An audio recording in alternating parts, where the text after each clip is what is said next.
Jaalaltii yeroo si qabdee akkam si gooti? Wallaahi namni jaalaltii qabdee nyaata nyaatu bishaan dhuguu khalas. Nyaatas nama nyaachistu bishaanis nama dhugsiistu jedhan. Isinii galee iddoo kana jaalalli qabeenyaan akka tokko taa'aa jira. Maaliif hin jedhaara? Nyaata na dhugu isinii galee akka tokko nyaata na dhugu. Ganamayyuu biddeena sadiitu qofa nyaadhee ba'e. Ibsaan haala kanaan deemee burtukaanaa fi maangoo dinnicha olii gad deemtu jira.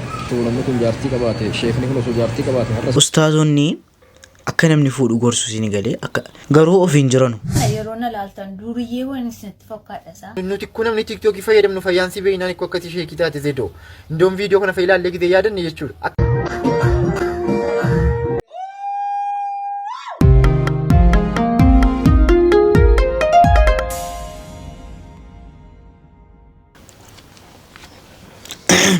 Akka tokko la sagalee utaalluun naqabee sagalee koona jala cufee jira isinii galee yoo xiqqoo isinitti karrise dhiifama isiniin jedha jechaadha. Isinitti meeraam duraan warra bareedduu shira buna naa danfistu naa fidaa isiniin jedheen ture. Hin diddani maaliin godha kunoo isin jala du'aan jira. Isin jala du'aan jira kunoo. Ashama kam jirtu hordoftotaa fi kabajamtoota Oromoo Show har'as viidiyoo kabraatiin isinii deebi'eetan jira. Akkuma beekamu viidiyoo bobbaarsuu isin ittiin bashannantanidha yaada baay'ee isinii qabadhee dhufeetan jira. Dikoon kana bane mola akka tokko gubaan jabaataa jira isinii galee dhiifama godhaa jechaadha. Viidiyoo bobbaarsuu bashannansiisuu baay'ee isinii qabadhee dhufeetan jira. Warreen immoo gara chaanala kanatti haarawaa dhuftan bakka nagaan dhuftan isiniin jecha sila namni gara chaanala kanatti haarawaa dhufi sila wamma buna dhaabdee buna danfistee naa simattuun barbaada ture isinii galee naa barbaada innaan diddan isin immoo guyyaa biraan iddeetti isinii danfisa isinii galee aras viidiyoo irratti dubbannu viidiyoo ittiin bashannanu viidiyoo ittiin kolfinu baay'ee isinii qabadhee dhufeetan jira.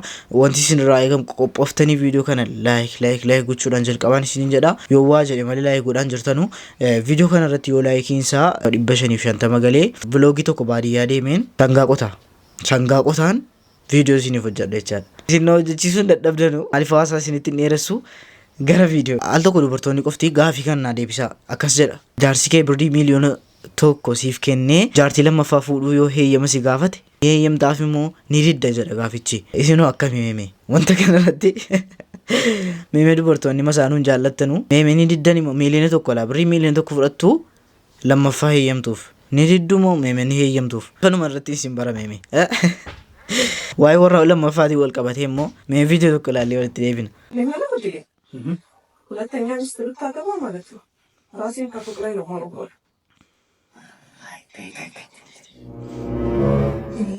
በአንድ ጊዜ ሁለት ደስታ መቋቋም አልችልም።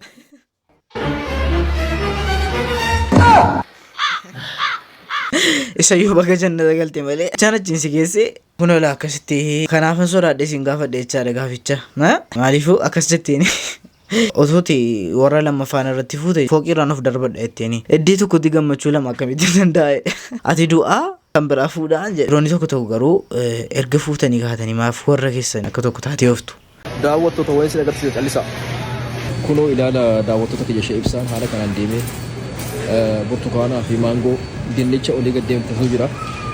Har'a osoo namni kun jaartii qabaate, sheekni kun osoo jaartii qabaate har'a sila jaartitu gartee bitee itti geessa. Oromoon garuu yoo mana masii adda bakkee yaa barbu sodaadhaati. Mee ilaala. Viidiyoo kana kashii goota biraan hin geenye of biratti ilaalatu madiisa. Meeqaddee taa'utu fuchuu danda'u kanan isaan beeku himan hin dhaga'u utuu taa'ee hawwuu kan dulloomu ka'u umriin zabanammaa kunoo gadi hin taa'u booda gaabboof taa'u as deemte galgalli haadha kitaabillaa yoo sunnati rasuuli. Gariinni sodaatee on fuudha rakkate nan fuudhatu hin jireenya koo bal'ifadhe gaafan duniyaa gaarii lafatti kuufadhe gaafan mana akka abaluu jaarradhe tuufawwa akkas jedhe sosun tuure fuulli haala kitaabillaa. Dhuguma Oromoo ustaaza kana gattani inuma gattani malee. Ani immoo wanti na dhibu al tokko ustaazonni akka namni fuudhu gorsu isinii galee akka fuudhaa akkasii jedhanii waa'ee fuudhaa gorsu garuu ofiin jiranu. Fuudhaa kaatii nu gorsaa al tokko immoo maaliifuu nu barbaada ustaazaas barbaada anaafis barbaada anaaf immoo yeroo barbaaddanu warra stuudiyoo kana keessa ana wajjin jiraattu warra akkasiitidha. Warra akkas qeensa dabalachuu mataa dabalachuu meekaappii umaari hin barbaaduun baadiyyaa keessaa barbaadeen fuudha. Jaalaltii yeroo si qabdee akkam si gooti? Sanna yaadachiisin. jechuun jaalalti yeroo duraa gosi qabdu saana masanii addatti qaamni keetu sin dalagu onneen tun xiqqaatti jetti keessaa fogguu nyaata nyaattu fa'a bismillah sirraa gadi hin fuudhu nooma sanii si dura dhufa. Gaa nyaata nyaatu isumas tura deeme. Guni dura dhufe khalaas nyaatuma sanuu ofirraa hin dhiisaa jechuudha. Wallahi namni jaalalti qabdee nyaata nyaatu bishaan hin dhuguu khalaas. Jaalalti eeguu si qabdee naacaa si gooti akkanuma dubbii jechuun gaa kanuma nyam jettaa nama wajjin taatu mana waan namni siin joo hin dhageessu tiyyuma qofeettaa baqaas garuu sagalee nama sanii saa dhageessetti immoo waan si dhagaama bismillah. Hayduu namatti tola jechuudha. Raabsaa dhiigaa jechuun ni dandeessa. Gusan diinii si dalagaa jechuudha. Sagalee nama sanii saa dhageessetti jaalalti waan buttuudha.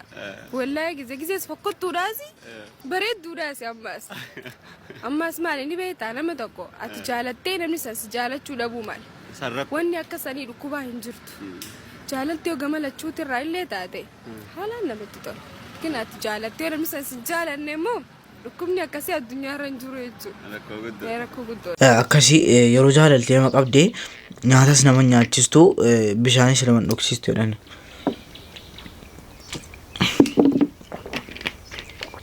Isinii galee bishaanis nama dhugsiiftu. Waan isin jechuu barbaadu hedduu kana jaalalli qabeennaan akka tokko taa'aa jira. Maaliif hin jedhaara nyaata na dhowwe isinii galee akka tokko nyaata na dhowwe. Ganamayyuu biddeen sadiitu qofa nyaadhee ba'e. Isuma dhugaa cimaadha jaalalli cimaadha. Akkam jirtu fayyaadha. Jirtu maaloo dhugaa. Nama sammuu madooshaatti namni hundumtuu mismaara. Amaloota sadi waan si fayyannee dhiisuu qabda. Tokko abdii kutachuu. Abdii kutatiin abdii kutachuun farra kufaatiiti. Lama ammeenya hojjechuu. Dhugaan siin jedha ammeenyaan hojjetiin. Namni ammeenya hojjetu umurii isaa gabaabaadha. Namni boqqoolloo facaasee xaafii deebi'ee galfatu jira? Hin jiru. Kanaafuu ammeenya facaasiin jaalala facaasitii jaalala galfadhu. Sadaffaan nama tuffachuu dhiisi. Namni nama tuffatu ofiisaa kaf godha. Namni ololof qabu immoo gaddeebi'aadha sagalee waaqaa. Kanaaf iyyuu nama tuffati. Kan ammoo waan asi jaalladhuufan sitti. Namatti toltaa qaxayee buskutii bareedduu si taati. Si galee wanti jechuu barbaadu. Waa'ee jireenyaa abdii kutachuu waa'ee jireenyaa ammallee keessa galteen ilaalle lamucaan kun. Jettanii motiveeshinii ofii dadhabdanii amma ijoollee sabiitti kennuu jalqabdanii ijoollee sabiyyiidhaa. Wama sammuusii waliin deemutti kennaa. Fakkeenyaaf wama sammuusii olii ganaa waa'ee jireenyaa tun bariin nama motiveet gooti taanaan sejjinuu dhumeera jechaadha. Ana kana yeroo na laaltan duriyyee waan isinitti fakkaadhasaa duriyyee. Indii Zedo eenyuun duriyyee dheesin jedhe nuti kun namni tiiktookii fayyadamnu fayyaansii beeynaan akka akkasii sheekii taate Zedo. Indoon viidiyoo kana fayyilaallee gidee yaadanne jechuudha.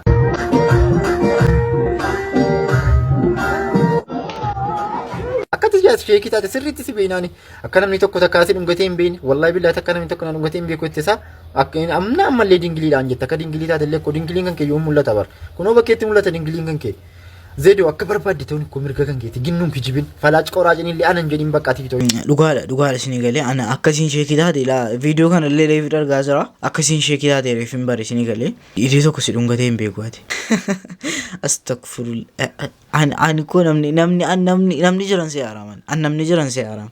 Oh yunda ga. Waalaikum salaam. Live ji cuuf me.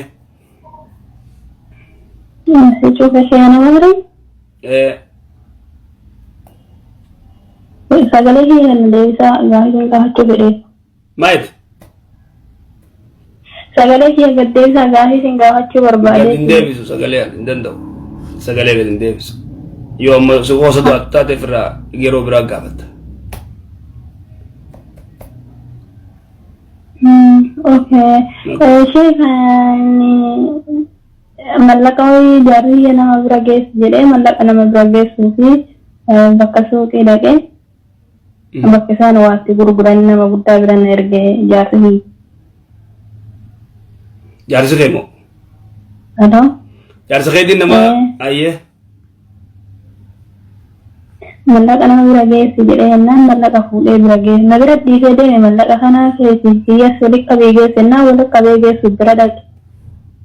Ayyee. Bira dhaqee namni kunis nama quraana si qara'eeru nama diini si rabbii beeku mallaqa duruma bira kaayannaa mallaqa bira geessee dhaqee garuu yeroo tokko tokko darbanii naa bilbilanii ni dhufanis mana keenya yeroo nu mana jirru yaani dhaqee jennaanii mallaqa amma bakka mahallaa jiran san dhiisanii bakka birootitti footoo achi natti fidii bakka kanaati akkanatti goorinaan jedhan. Achuma manni isaan itti dalaganii manni bakki isaan naan jedhan kun garuu walitti kaloodha dura si argineerra nama waa hojjetanii ani garuu warraan shakkinee dhaqee mallaqa bira fidee yoo jedhe na qabe. Nagayama? Achitti inni na qabee jennaan qabee ganna dhiisu didee silaa kana maaliif na qabdanii andumaas jaaladhaa durumaa maalii ta'a akkas ta'a silaan jaarsi namaatiif nama guddaadha kana namaa silaa achi amma dubbuun lubbuu geesse ishii jedhee quraana qabadhee kakadhee garan irra jiran dhufeera jedheeni achi biraa deemee osoo hin deemne ammas ganna dhiisuu didee kalaas hin deebisaa minaan jedhee hin deebi'aa jedhee wallahi hin deema jedhee quraana qabadhee kakadhinaan jedhe quraana bira jira ishii wallahi hin deema jedhee quraana qabadhee kakadhee biraa deemee angaro achitti hin deebine kakuun kun ani garuu fireediinis narra hin jiru an lubbuu kiyya akka ba'uu barbaadee fi kakadhee fi kanaaf maaltu narra jira kana jedhe. Ajaa'iba wallahi. Duraan dursee yeroo hedduu wanni shari'aan islaamaa tun dubartiin tun mana bikka fagoo bikka fedhee ta'u deemuu ni dhorkutuuf waan kanaaf mamnu'aa jechuudha. Sigalee dhorka yoo geesse sila abbaan mana keetiifumaaf geessu nama bira geessu dhiira gartee inni bira geessi yoo kana jechuudha. Wanni kun waan alaaqa waan hamaa waan bada ka waan gartee inni gartee badii wanni godheeti. A'uudhu billah. Idan ati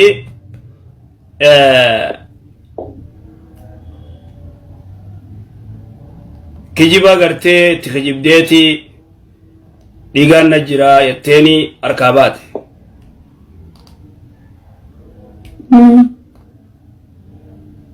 Dhiigaan na jira jettee harkaa baate nama gartee ati jaartii namaati badii si dalaguudhaaf gaafii akkanaa silumaayyuu gaafii akkanaa namoonni tokko suusii gaafii qabdanii musu namoonni meeqa jiraatu jiranu kana gaafii akkasii ofii deebifachuu otoo dandeessanuu asii dawwaltanii ustaata miidiyaa irratti isayyuu maal jetti akkas sheekiidha quraana maqaa ustaataan balleessina tokkoffaa asirratti wanti inni jechuu barbaadu ofuma deebifachuu dandeessa gaafii kana ofuma deebifachuu dandeessa akkamitti ofii deebifachuu dandeessaa tokkoffaa si fayyadu taanaan waan si miine taanaan fakkeenyaaf nama araarsuudha jettee amma warraaf abbaa manaa walitti araarsuudha jettee jidduutti kijibuu hin dandeessa jechaadha. Kijiba isa kaanii miti isinii galee asirratti. Ati atuu ishii jettee yookaan itti deebiti zinaa waan hin taane hojjechuuf miti haraama. Kun gaafachuun barbaadu silumaayyuu. Ayi kun waan sammuun kee ishii deebisuu danda'u gaafiin akkasii. Suusiidhuma gaafii sooshaal miidiyaa irratti ba'anii gaafachuu waan qabdu malee haa ta'u maaliif haa ta'u gaafii akkasiin gaafatina garuu dhiisaa viidiyoon araaf qabadhee dhufe kana fakkaataa isin tolee isin gammachiisaa isin bohaarsee yaada hama viidiyoo kabiraatii walitti deebinutti Orooshow baay'ee.